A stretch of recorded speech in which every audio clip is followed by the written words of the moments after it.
With a career spanning over 35 years in multiple countries and having worked in about every environment you can imagine, I've learned a lot about what it means to be in healthy relationships. Today, I'm sharing the top 5 things I see over and over in successful, happy relationships. And this doesn't just apply to your romantic relationships. These 5 signs work in all relationships, work, friendships, other family members, you name it. So stay tuned. Welcome back. Hello. So good to be here with you today. If you're watching on YouTube, I finally got some office furniture. I'll get out of the way a little.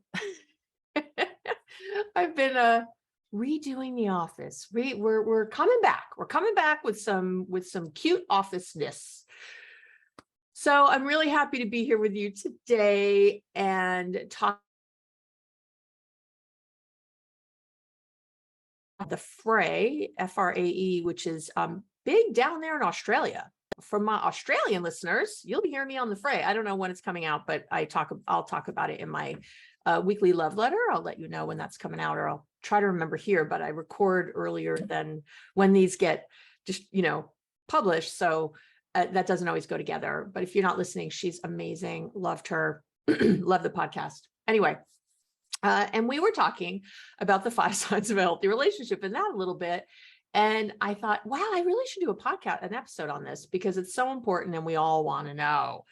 So if you haven't subscribed yet to see me on YouTube doing this, then please do. Please, subscribe and like and all the good things. And if you just like to listen to me, please leave a review on Apple or, rate me on Spotify. It really, really helps people learn about me. And I'm looking for world domination. That's what I'm going for right now. I want everyone in the world to have happy relationships and to have really great research-based information. That, it's my mission. So please help. And that is the way you can help me. I'm helping you. I give lots of free content all the time, which fills me with great feelings.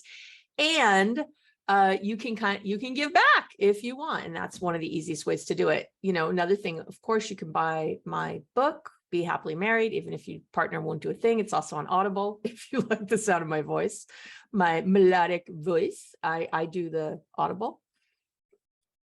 Taking a sip of water because I'm noticing I sound a little froggy. Okay, so let's get to it. My 5 top signs of a healthy relationship. These are the things I see over and over. Number 1, you're probably going to guess this one, I would hope, is that you act as a team. You thought I was going to say mindfulness, didn't you? No, I'm not even putting that in my top 5 today because I talk about it so much. I think that's a given all over, but I am going to talk about acting as a team. And my philosophy when it comes to healthy relationships revolves around acting like a team instead of keeping score and competing with one another, right? My rule, everybody wins. Everybody wins, including you, but not instead of you. That's not how it works. We all win. So, if you haven't watched my TEDx yet, by the way, I hope you do. You can find that on YouTube. I'll link to it in the show notes and here on and in the relationship tips and tools where I post the blog. It's called The Real Reason Relationships Fail. If you just put Abby Medcalf TEDx into, YouTube, it'll pop up. I hope you listen to it and give it a like. I'm really proud of it. I did it a few years ago now. And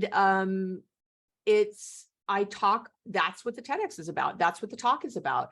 This piece, that was an idea worth sharing, because it's a new idea that the real reason relationships fail is because we compete, not because communication fails. Communication fails because we're competing.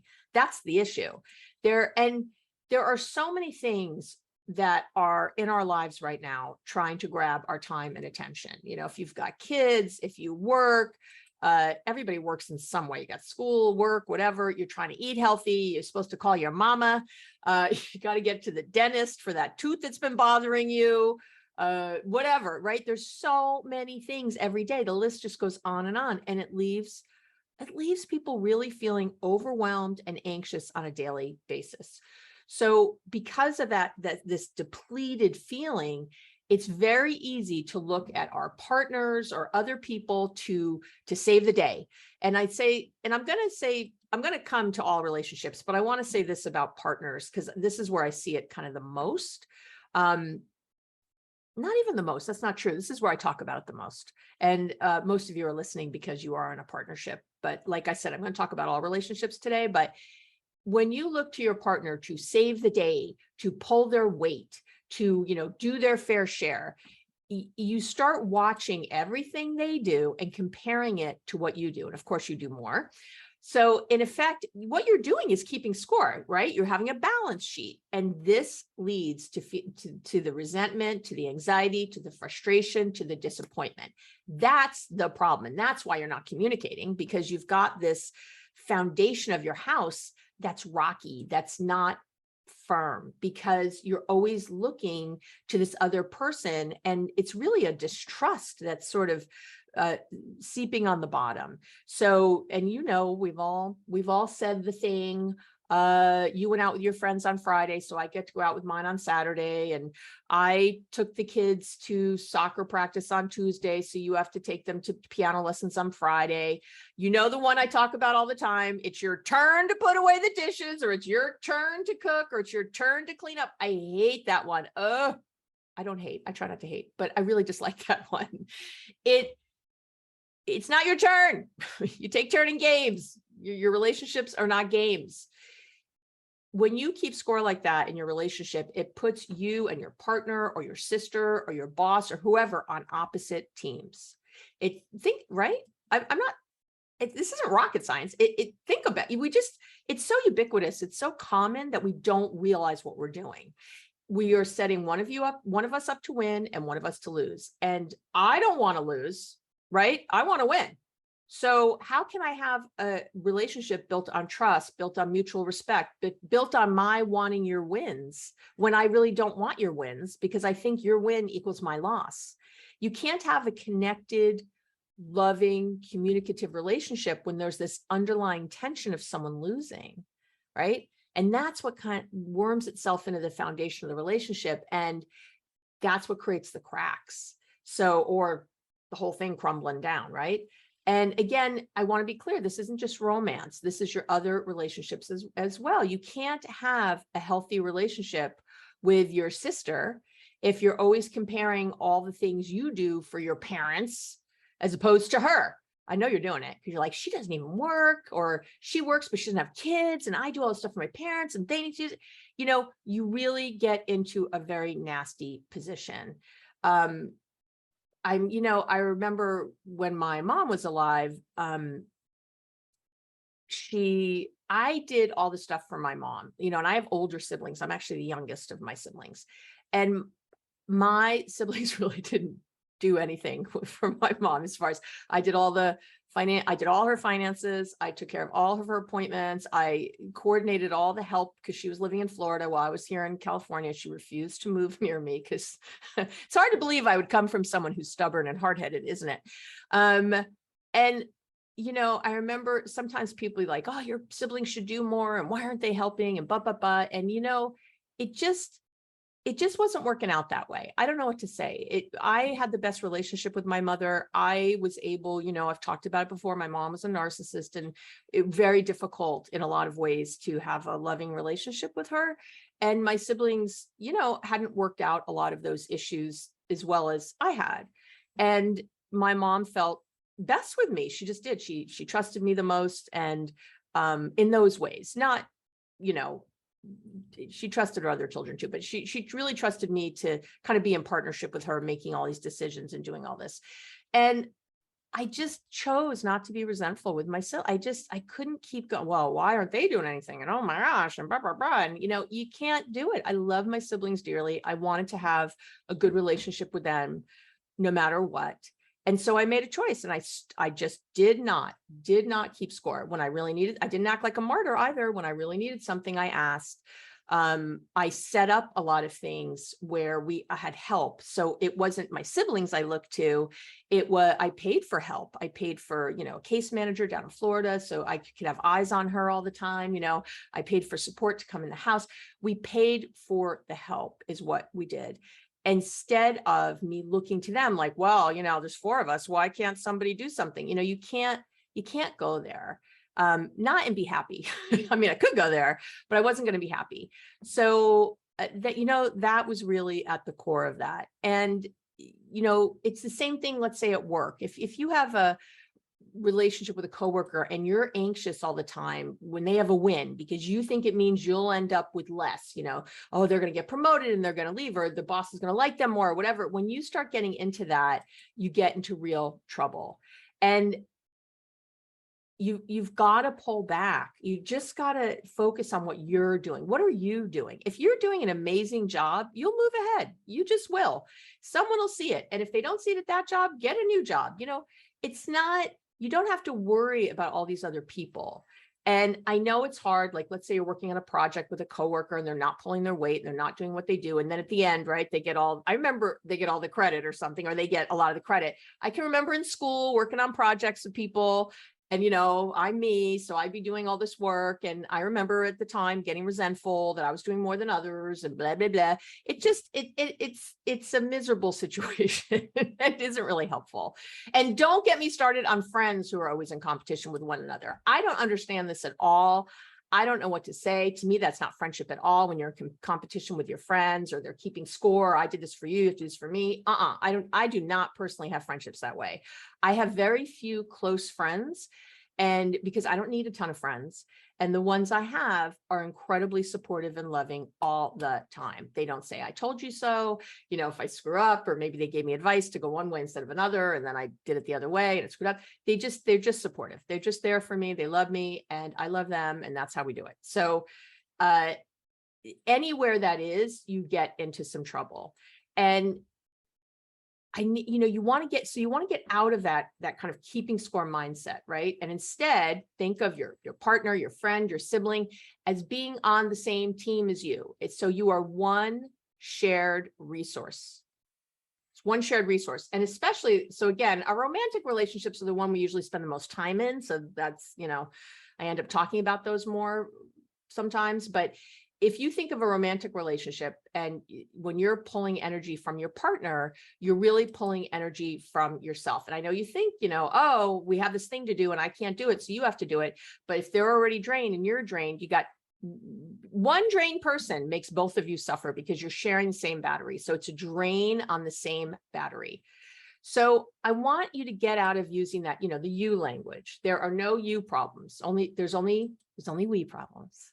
There are no you wins. There's only us wins, right? There's us wins. When you're a team, you stop keeping score and you start feeling connected and supported. I'm telling you, it'll change it all. It's amazing. And again, you can apply this everywhere. You can apply it even if you've been in competition with one of your siblings your whole life.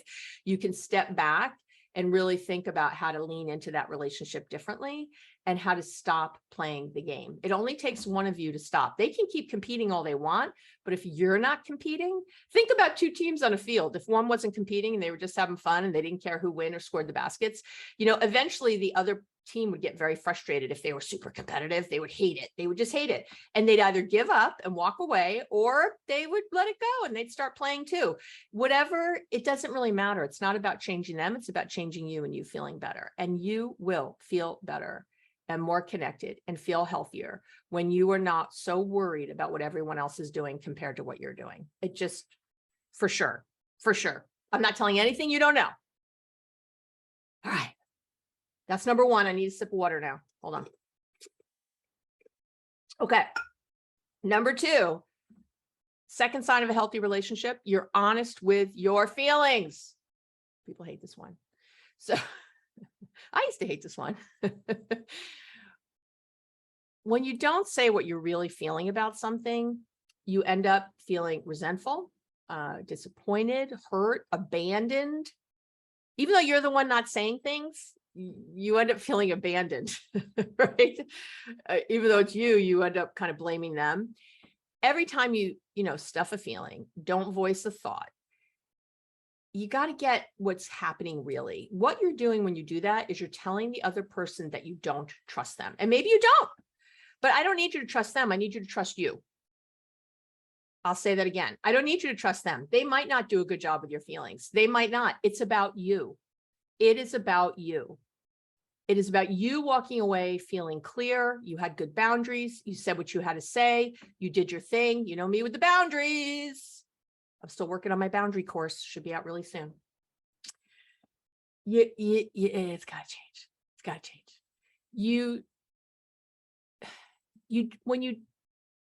You've got to trust people enough to be vulnerable and honest. So that's sharing your feelings. It means that your relationship is going to suffer if you don't do it, because without trust, everything starts to deteriorate. And I'm not telling you anything you don't know. I've done so many episodes on trust, not podcasts. I always say that. My assistant laughs at me. Episodes. I only have the one podcast. I've done so many episodes on trust, right?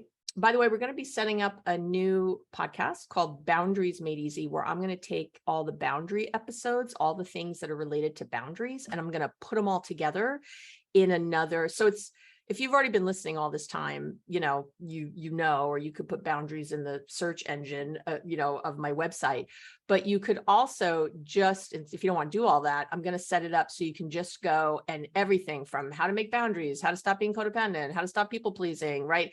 All that stuff is going to be there. So I'll be sharing everything here first, like I always do, but I'm going to be taking episodes and throwing it over there so people could have all the boundaries in one place. If that's something you really have to work on, or if that's something you want your partner to work on or something else, and you could just send them to like a place where that's all that's there. So we'll probably start with about 10 episodes and add over the years as we keep adding episodes, but I'm just letting you know that that's going to be there if you want to work on your boundaries. But having said that, so it does come down though, right? Sharing feelings is about having good boundaries. It is. And I don't want you to forget. So your partner, your boss, your friend, whoever, they know, and that's either consciously or unconsciously, when you're not sharing your true feelings. They can feel your lie or your omission, and this deteriorates trust on their end, right? And think about why. You're often hiding information or your true feelings. It's to protect yourself. You don't want to upset the other person or have to deal with their feelings, so you stay quiet. It's always about protecting yourself first and foremost, right? That's what happens. But the problem is that means that you don't trust yourself to be able to deal with whatever comes at you or whatever people are saying, and you've got to start being able to do that. It's really important. It's really, really important. I'm trying to think of a good example. Okay. So I had a client recently who wasn't so recently, a few months ago. Okay. I had a client who wanted to hang out with his buddies on a Friday night, right? And this was happening, but he quote unquote knew that his wife wouldn't like it. So because they had kids at home, whatever, she wanted him right home, whatever he thought. So he told her he had to work late, but then went out with his friends, and he would do this like once a month or so. He would say he has to work late and he would be out with his friends. And his thinking was, hey, I'm not hurting anybody. I'm not like cheating. I'm not trying to pick up other women. I'm just with my buddies. I just want to see my friends, but she'll be upset and give me grief, and I don't want to deal with it. And he had a lot of problems in his marriage, which is why he was seeing me. And I said, this is one of them.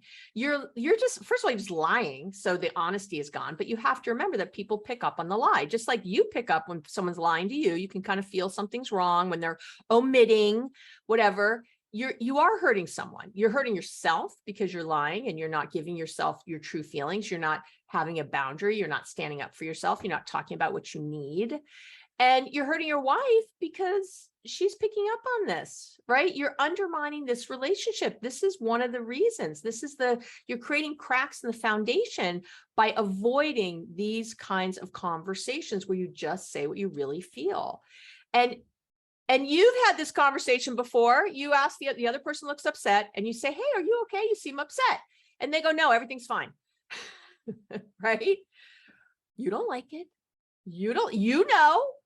You end up frustrated, you're angry, you get afraid. Maybe you're one of those people gets anxious about it. Like, oh my God, that means they're whatever, you're assigning so much meaning to it that's not even there, because something's wrong, and they're lying to you. Again, they're just lying. I know it doesn't feel like a lie exactly, because you're not saying something out loud that's a lie, but it is a lie when you omit in that way. And it is a lie because you're not feeling fine. There is something else going on. And here's what happens later. This is really important. It's a consequence of this kind of lie. And I see that I have a wonderful client I work with, and her husband is totally into her. He's totally into her. He loves her. And he calls her beautiful or sexy. And, you know, he just thinks she's amazing. And she doesn't believe him. Like, she in her head is like, I'm not, I don't know why he says this.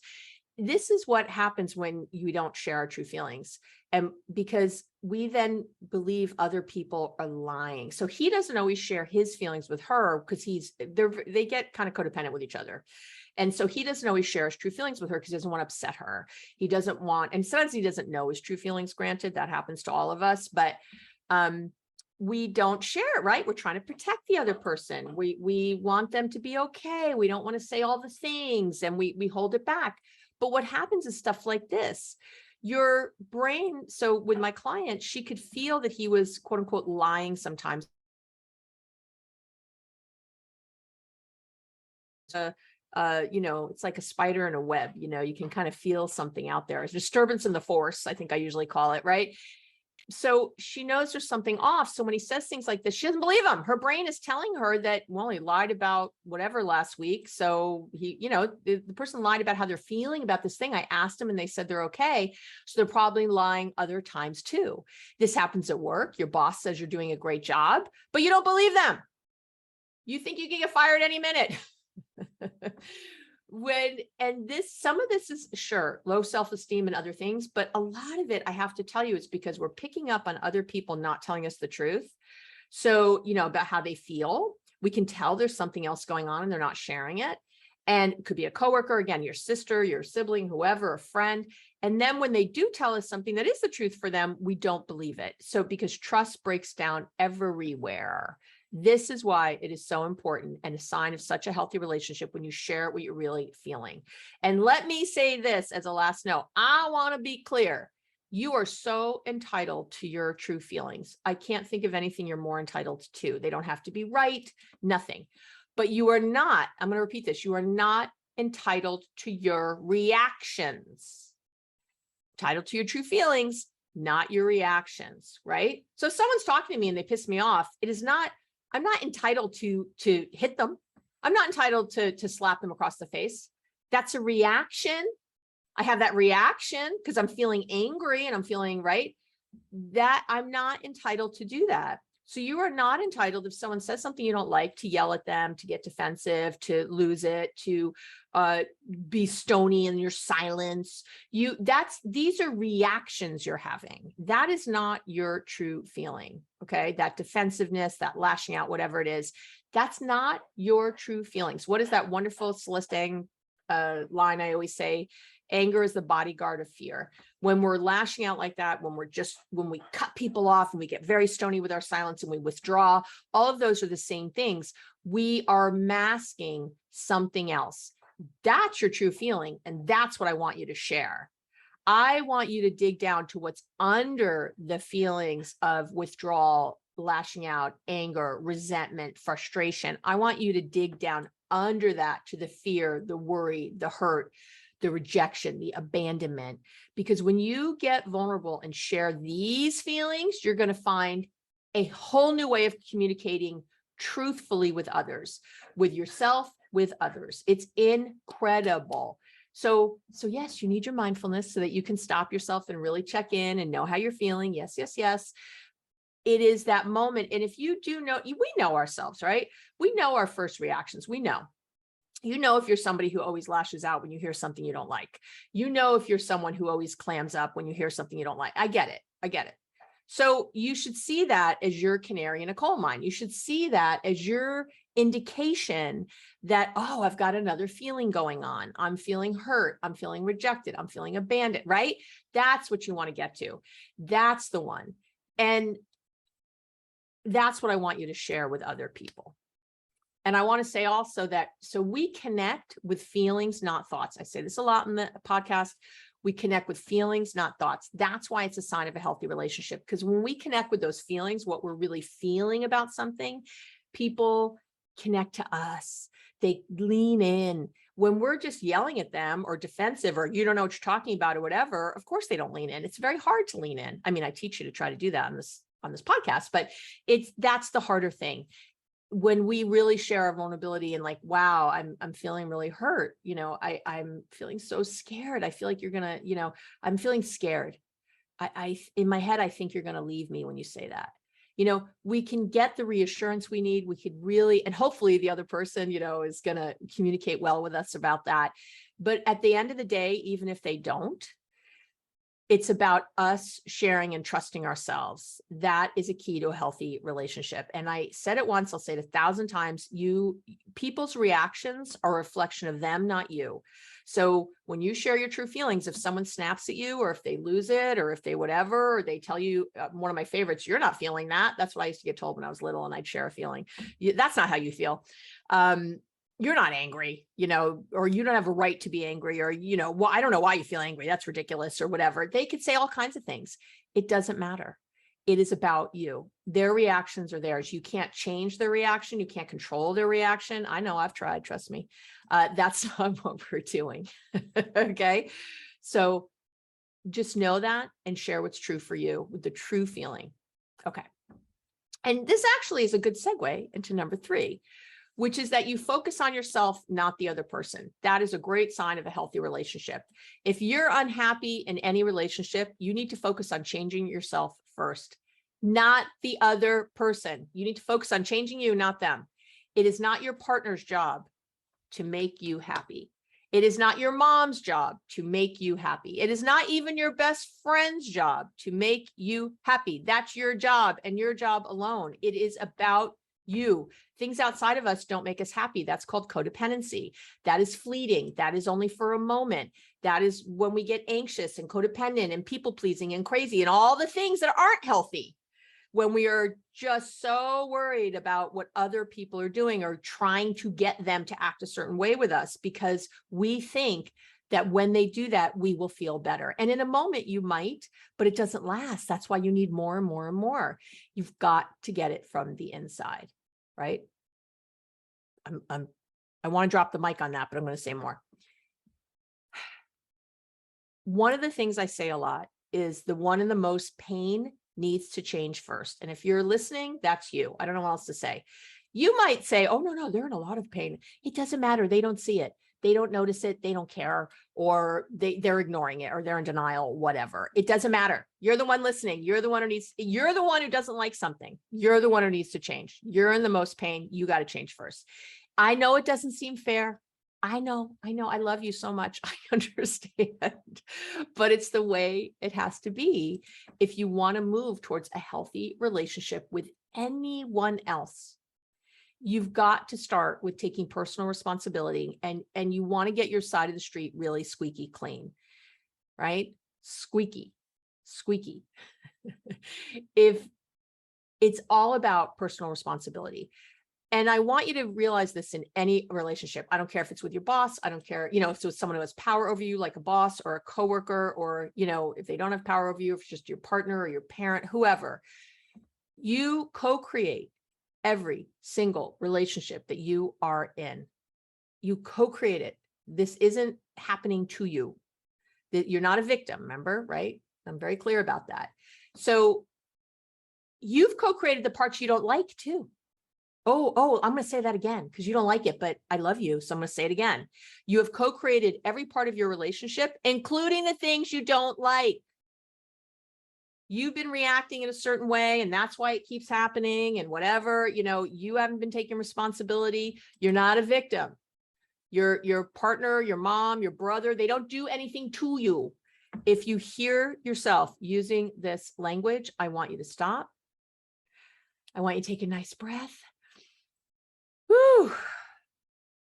And now from there, you got to stop. As soon as you hear that victim thing, or you're blaming other people, or you're, feeling like they're doing it to you, whatever, you got to think of one thing, no matter how small, that you can do to move the situation forward. That's what taking responsibility is. That's what changing yourself. That's what you saying, my happiness is not dependent on other people. I'm not saying the other person doesn't have responsibility. I'm just, the problem is, but you can't control them. You can't control them. I know I hate this part. I hate this part. You know, I'm a control enthusiast. You know, I love control. I hate this part myself. You can't control other people or what they do. And yes, I did a whole podcast on it, what to do about your controlling behavior and what to do if other people control. I did a whole podcast. I keep saying it. Sorry, did whole episodes on it. You can't control other people or what they do. So you have to get focused on you. You will be happier. You will be more successful. Your life will change when you take the focus off of other people and other people making you happy. When you stop trying to change them, your whole world will turn around. When you realize, what's my favorite Viktor Frankl line, right? Quote, when we're no longer able to change a situation, we're forced to change ourselves. And that's really it. How can you be different in this thing, in this space? You've got to figure that out. It's really important. Okay. Another sip of water. Here I come. Sipping while all that sinks in for you. Well, that's there.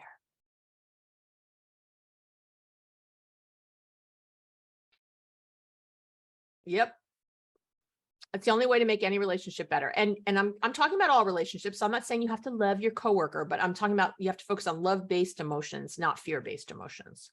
Because what you focus on grows. It's plain and simple. If you're focusing on people taking advantage of you, I promise you will see it everywhere. Right? And what have I talked about? This is important. Those two things I always talk about. One is this, your RAS, your reticular activating system, which is a filter between your conscious and your subconscious mind, right? When you consciously think of something, it sends it as an order to your subconscious to look for that thing. So if you're consciously thinking men are jerks, the RAS, this part of your brain, feeds that to the subconscious as the order or instruction, look for men being jerks. And surprise, surprise, you meet a lot of men who are assholes. It's not because all men are assholes or stupid or whatever. Or even that most of them are. It's about what you notice, right? And remember, the RAS also does something else. If you remember, that's skewing your perceptions. I know you think you see your boss being a jerk all the time, and that's what your proof is of that. But remember, that the RAS filters out anything that doesn't match that conscious order. So if you think all men are jerks and then you have a man who's kind or considerate or says, thank you, or I appreciate you, you're not going to see it. Your RAS is going to filter that out. I know, I'm telling you, right? That's what happens. So, and remember, you also have your confirmation bias, which is a psychological thing we do where we're always trying to prove ourselves right. So between the RAS and your confirmation bias, you think again that you are seeing things, but as they are, but you're not. You're seeing things as kind of you are. You're seeing things through your glasses, your lenses that you have put on. And you end up with this self-fulfilling prophecy where your beliefs just keep showing up. I have to tell you, this is probably the hardest thing for me to ever hear, because when I was, recovering from drug addiction, this is when I learned this. And so this is a long time ago. And I was in such a victim place and such a blame place. And my brain was so friggin' hijacked when I, was recovering from heroin, that I just thought the world was full of assholes. Men were the worst. They only were taking from me, and, all the things, people suck. You can't trust them. I can't, if you had met me then and met me now, you would not believe I was the same person. I will tell you that. And I remember just hearing this and thinking, this can't be true. It's just not, because I'm seeing evidence everywhere of what I believe. So I don't know what you're talking about. But again, when you really understand this, when you stop and listen to me, you realize that your beliefs are what are showing up all over, not what's real. So here's a radical idea. What if you believe that the vast majority of people were good? What if you just started to believe that? What if you believe that miracles, ease, joy, fun were around every corner? Every corner. These same beliefs can be programmed into the RAS, and this is how you kind of miraculously, which I'm using that in quotes because it's not a miracle, start seeing these things show up all over the place. It's not a miracle. It's your brain. It's your physical, it's biology and psychology, right? Because the confirmation bias is psychology. The RAS is biology. It doesn't mean, by the way, that sucky things don't happen. It means it doesn't ruin your day, and you won't generalize these things to your, whole life, right? That's what it means. I know that, bad things happen. Of course, yucky things happen to me in the course of my life. Of course they do. I get flat tires, or my car's not working, whatever. The difference is in how I approach that, right? How I see that. I was paying the same high gas prices as everybody else. I was, I get it. And so there's a way of shifting that focus and not being on the high gas prices or the inflation or the whatever, and shifting it on to the things that are working, that do work for you. And that's having faith in love, not fear, right? I meet a ton of really nice people just about every day. I will tell you that, because when I'm out in the world, I have an intention of connecting and being friendly. Can I be of service? Can I tell people about the podcast? Can I just help them on the move, on the go, right? I see those around me, and they see me right back. I end up with awesome people everywhere that I connect to, that I talk to, that whatever. That's what happens in my world. Do jerks show up? Of course they do. I'm not Teflon for jerks. I just don't spend a lot of time focused on them. I don't spend, I get caught up. Sure, someone says something mean to me or whatever. Obviously, of course, I'm human. That's not predominantly how I spend my time. That's not what I'm looking for. So focusing on love, not fear, means having faith in love. And again, why not? So fearful emotions, fear-based emotions are, your hate, your fear, your anxiety, your despair, your worry, frustration, resentment, right? All those lovelies. And when you're in this mind space, of course, you can't see anything else. It's really hard. But if you're in the love-based emotions, kindness, compassion, openness, joy, ease, comfort, connection. Ooh, I'm just reeling them off. Right?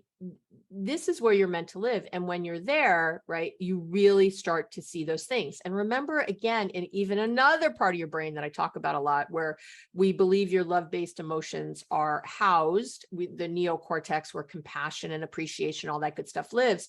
When your amygdala is lit up, that fear-based part of your brain, your prefrontal cortex, your neocortex, they can't come online. That's how the brain looks if you looked at a functional MRI. But the opposite is true. When you're in compassion and appreciation, the fear-based stuff can't come online. So that is why it's so important to really, again, there's your second piece of biology, to put yourself in that frame of having faith in love. You were not put on this earth to be miserable. You were not, I promise, I swear.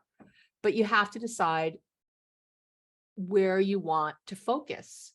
One of the things you can do, by the way, I have a loving kindness meditation on YouTube. It's free. And I'll link to it in the show notes, and I'll link to it in the relationship tips and tools under this episode. But go onto YouTube, Abby Medcalf Loving Kindness, boom, or do anybody's loving kindness meditations. That would be a great thing to start doing, to start getting yourself into that compassionate mindset more and more and more. Try doing the loving kindness meditations, about 20 minutes. It's really a visualization more than anything else. Try doing that for 1 week, just 1 week. I give you 1 week doing that, and you will start to see different things show up in your life. When you putting your faith in fear, I'm worried that, I'm anxious about, what if if it would help you, I would tell you to do it. It's not making you any more prepared than anyone else. It is not, because again, when you're in that part of your brain and you're so anxious, it actually does the opposite. You're not thinking well. That problem solving, rational part of your brain, your prefrontal cortex, can't come online when you're so anxious. That's why, of course, when you're really anxious and upset about something, and like 3 hours later, when you're calmer, you go, oh, I can't believe you're face palming, right? I can't believe I said that. Or why didn't I think this? Or why? That's because that part of your brain wasn't working. It is not helping you. But I know people, you don't want to fall from the 10th floor. You think it's better to fall from the first floor. I say that all the time. So you don't want to hope. You don't want to put your eggs in that basket, and climb up there to where the joy is. And of course, climb up there to where the joy is. What are you doing? You're living in fear of something that likely won't happen. How many things have you been worried about that never happened? But especially in your relationships, you're so afraid the person's going to leave you, or that you're going to lose your job. And by the way, being in an anxious, upset, angry, frustrated, defensive mode will probably make you lose your job much, or that relationship much quicker than being loving, open, kind, vulnerable. I'll tell you that right now. So, I'm just trying to bring you from the dark side into the light, come on over. It's beautiful over here. Focus on love-based emotions. That's what will get you there, right? That's what will get you there. And you know what I do? I've shared this before. I do quick check-ins all the time about how I'm feeling at any given moment. There's my mindfulness again.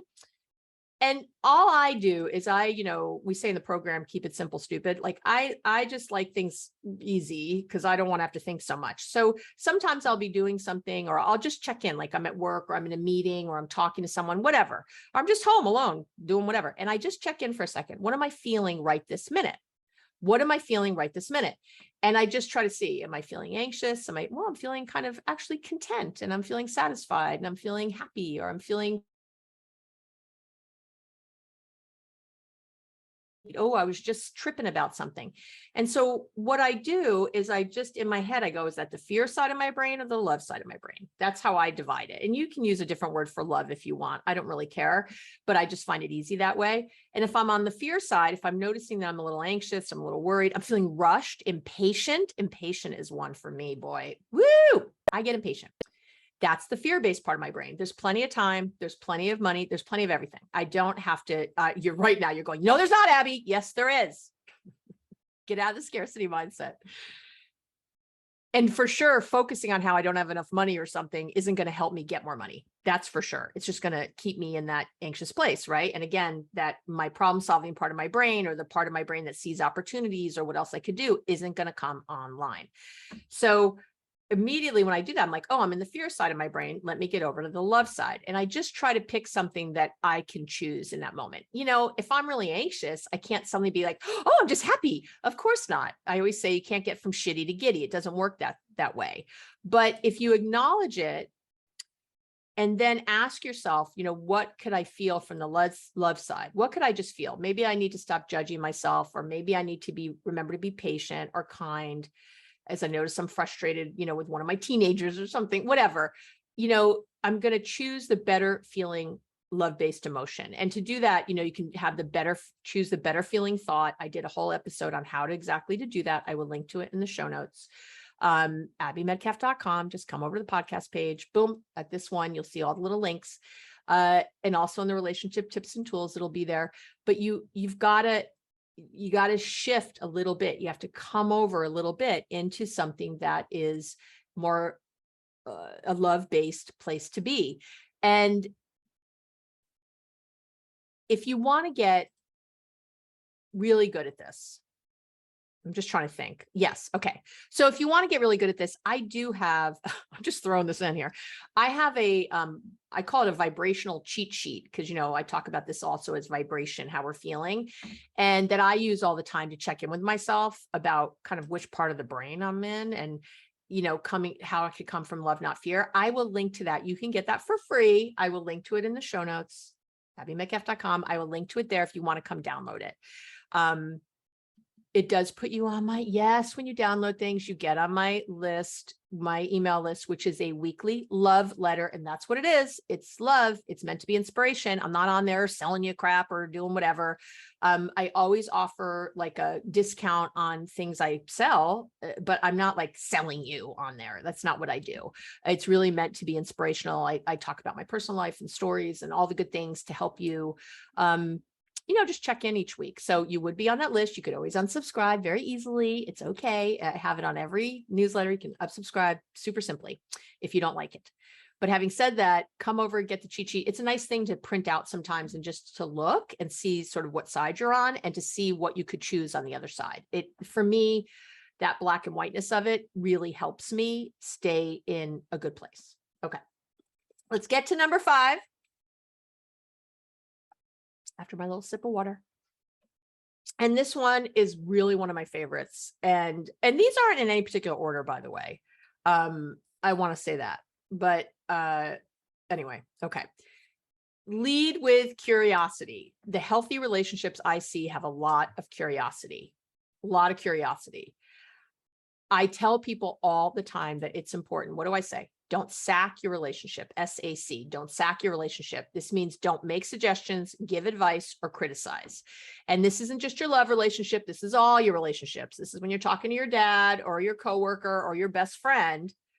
Okay. And the next, what I always hear back is, what's left, Abby? What am I supposed to do? What's left is really one of the most important things you can do to create an open, and when I say intimate, I mean emotionally close and healthy relationship. And again, I know at work, you don't always want to be like emotionally close, but you get where I'm going here. If you want open, you want healthy, you want good communication, you got to ask the questions, but you have to be curious. I want to be really clear. You can't just ask the questions because they can come across as an interrogation and is kind of nasty and not good. Not from the love side, they can come across from the fear side. So you have to be very mindful that you are in the love-based side, which is curiosity. Curious is a very love-based emotion. That is such a wonderful, incredible love-based emotion. So I want you to just think overall of asking questions instead of making statements. Don't assume you know. What do I always say? Listen like you're wrong when someone else is saying something that you don't like or you disagree with, or whatever. If you were wrong, you'd be asking questions so you could figure out how to get it right or understand what the other person was saying. It's so interesting to me. Again, I've said this before, that in our work, in our jobs, we ask questions all the time when something's not going right. It's the first thing we do. Something went left. We're like, what happened? Right? What happened? Oh, well, were you following the protocol? Were you not? Oh, did you try it this way? Oh, you didn't? Did you try this? Did you try, right? Now those are suggestions. Don't get me wrong. So be mindful that your questions aren't suggestions, but we do ask a lot of questions. We try to find out, we do a root cause analysis. We try to analyze what went wrong by asking questions. And for some reason in our personal relationships, we throw that out the window. And I don't know why. It's very effective in business. It's effective with people, in personal relationships too. Asking questions, key. It's key to healthy, satisfying relationships.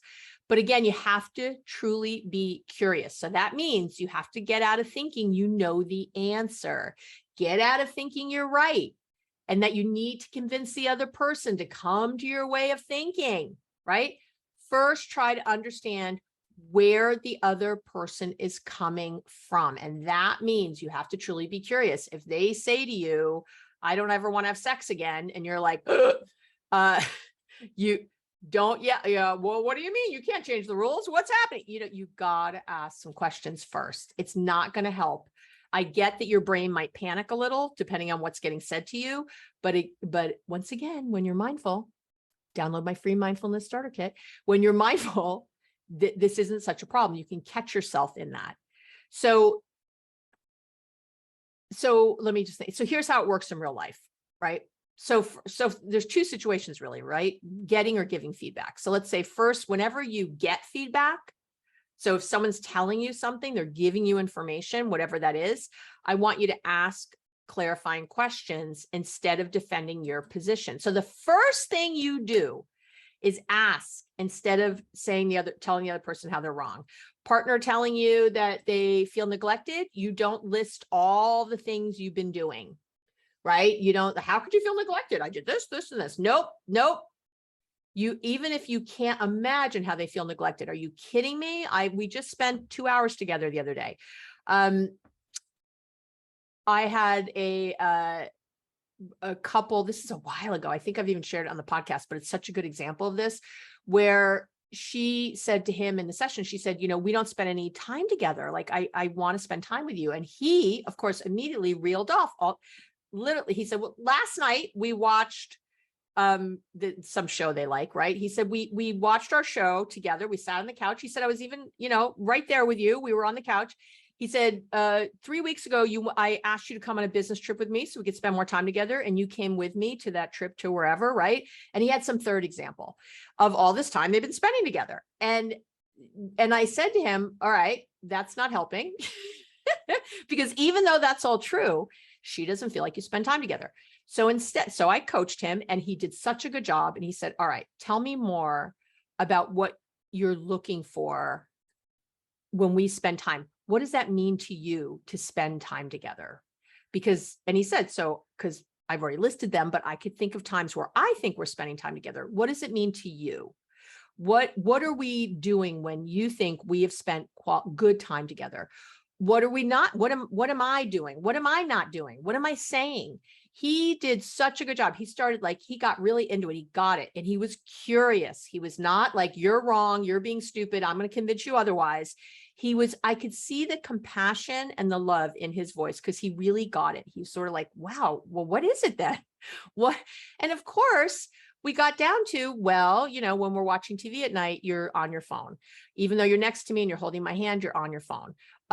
When we're on the business trip, you know, you're on the business trip, you're distracted, which is understandable because we're on a business trip, but that's not, to me, quality time. When we're on the plane, you were doing work, getting ready for the business, you know, for the presentation you were going to do, you know, that kind of thing.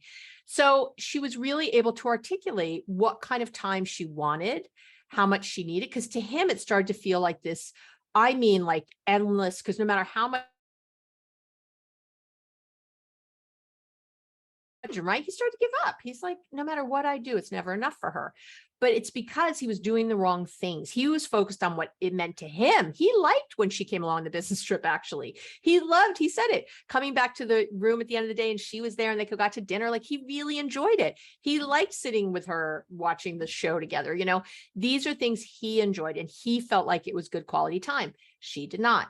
But when she was able to tell him what she really needed, it was literally minutes out of his day. Literally. He couldn't believe it. He's like, what I thought was a bottomless ocean is not. It's really just a few minutes. And he was later, you know, this is a few sessions later, but he said, I'm surprised at how much I like it and how much more connected I feel actually than the things I thought I was connecting on. So see the difference? That's the difference. You don't, no matter what, I don't want you to rebut with a list of all the things you do, right? Can you, if it happens at work, you can, same thing. Can you tell me more about what's happening right now to make you say that? Are there any examples you can give me of how that doesn't feel right? You know, can you tell me more about what I did on that project that felt like it wasn't a hit, you know, for you? You know what I mean? Ask questions. If your sister complains that you're never there for her, ask questions. Can you tell me more about what you're looking for from me? If I was 100% supportive, what would that look like to you? What would you need? What would I be saying? What would I be doing? How would you know that I really support and love you? Because I do, but clearly it's not coming across, right? Now, it doesn't mean you have to do all the things. I want to be clear, but you have to find out first. You have to be curious and see what it means to the other person. And I will tell you what I have found over and over is that the other person has a definition of something that you don't have. And because of that, that's where the disconnect is. Like in this case with this couple, his definition of spending time together was different than hers. Do you see what I'm saying? So oh gosh, I see it like couples will say, we don't have enough sex. And, you know, invariably the woman will be like, we had sex. And I'll say to the guy, well, how many times a week do you want to have sex? He goes, well, every other day would be good, you know? And she'll say something like, well, we had sex 3 times last week. Monday, Thursday, and Sunday or whatever, right? And to him, they weren't, you know, so when you start asking questions like, well, tell me more about that. I remember us having sex 3 times. So what does every other day really mean? Like, what are you really looking for? It's not every other day because we kind of have sex every other day. What are you really looking for? Is it more connection? Is it hotter sex? Is it, I don't know, having sex in a different place? Is it more what is it that you want? Be curious. So don't just go, well, we had sex 3 times last week, so I don't know what you're talking about. You're wrong. You know, I don't know what you want from me. You know, don't be mad, be curious.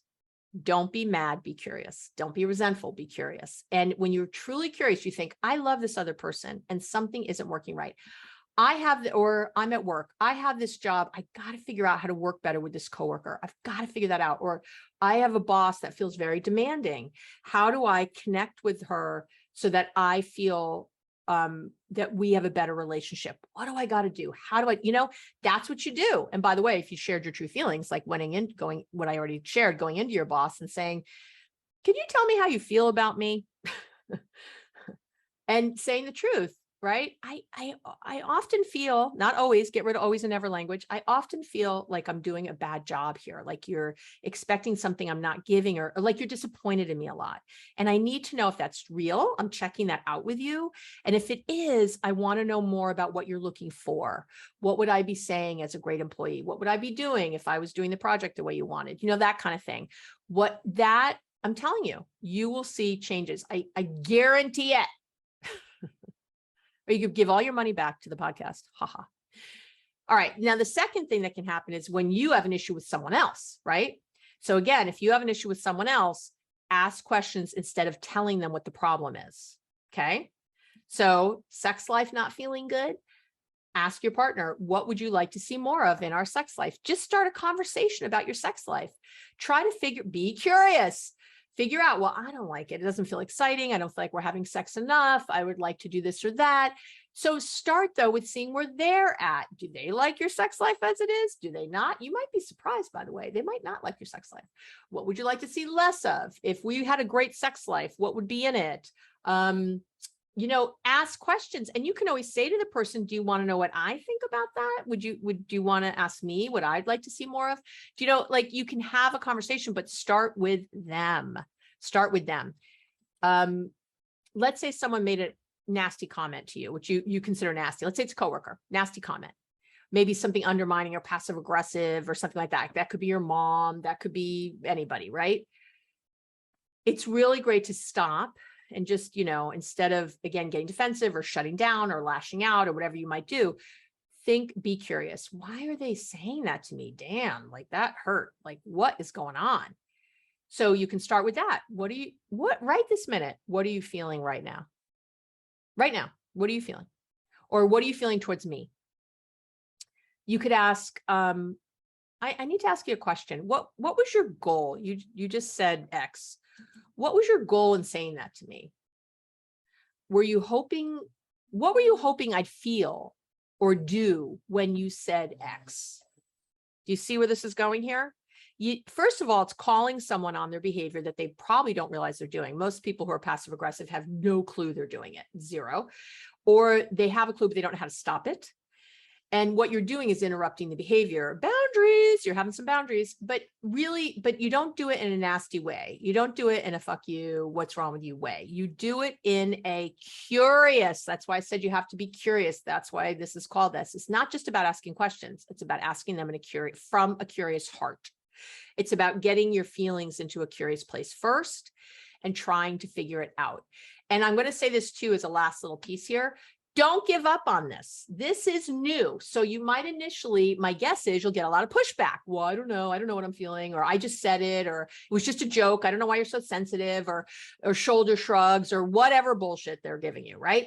You have to press on with a loving intention and you have to keep asking, and you will get, I'm telling you right now, some real answers and a real dialogue if you don't give up. Ask the question a little differently. I've asked my kids before when they give me the shoulder shrug, I'm going to give you $20 right now if you can come up with, 2 things of whatever we're talking about. That gets their attention. I probably won't give them $20, or maybe I will. I don't know. But I'm teaching them, because then the next time I can say, okay, so last week I asked you, you said, I don't know. And then I offered you $20 and suddenly you had some ideas. So I want some ideas for free right now, right? You could do it that way. If someone had a gun to your head and you had to come up with one thing I could do to move this forward, or one thing I could say to help the situation, what would it be? A gun to your head is not such a nice thing, but maybe something else. But you get the idea. If I was going to give you $1 million right now, people come up with something. They do. They come up with something. And that's what you're looking for. That's how you start the conversation. That's how you build a healthy relationship. And that's it. Those are my 5 signs that you are in a healthy relationship. And obviously you can mix and match those. You can, focus. I would tell you for sure to try to focus on one thing for a while. Maybe even for the next 5 weeks, focus on one a week. Focus on one a day if you'd rather do it that way. One day, Monday at the office, do one thing, Tuesday, do another, and see how it shows up as you have that intention and that focus. As you are programming, by the way, your RAS towards that thing, as you are helping that confirmation bias confirm good things instead of bad, you're gonna start to see some differences. Okay, remember to come over if you want and get the vibrational cheat sheet. If you haven't already gotten that from me on a previous episode, I think it can really help you with getting in touch with your feelings, seeing where you are, getting into the love-based side. It's a wonderful little kind of cheat sheet to have hanging at your office, or make it the wallpaper on your computer, or whatever is going to help you stay focused. Because why? Because I love you. I really love you. I know that these things work. I've seen it work for years. It's worked in my own life. It works for my clients, and it's gonna work for you. Have an open mind. Really, if some of these feel really tough for you, choose one that feels less tough and start there, because I personally have such faith in you. I really do. I do. I wouldn't be here every week. If I didn't have faith in you, I would have given up a long time ago. I have faith. I know you send me emails, I get DM'd, all kinds of things saying that this is helping, because you're starting to shift your mindset. And so that is really what I want to have happen today. All right. Have an amazing week. Know that I love and care about you, and I'm thinking about you. I'm sending such good energy.